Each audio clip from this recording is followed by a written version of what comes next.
Welcome to Guide Guru. We hope this video helps. You start by selecting a clear color code, so every note means something at a glance.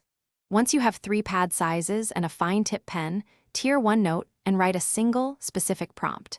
Stick it on the textbook margin or planner where your eye naturally goes. Make sure to align the edge using a ruler for neatness. This immediate placement makes the note actionable.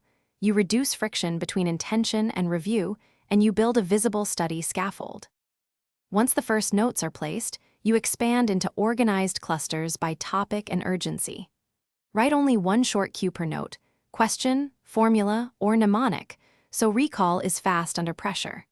Arrange notes into chapter stacks and label the exposed edges for quick scanning, then transfer high-priority ones to a dedicated review board. Make sure to schedule a 24 to 40 8-hour revisit.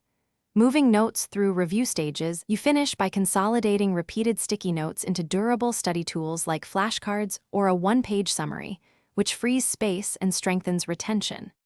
Archive older notes by date and topic, but keep about 20% visible for active review. This balance prevents overload.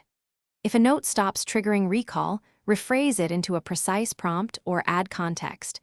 Don't add more notes. Refine the existing one. That small fix usually solves the problem and restores the system's effectiveness.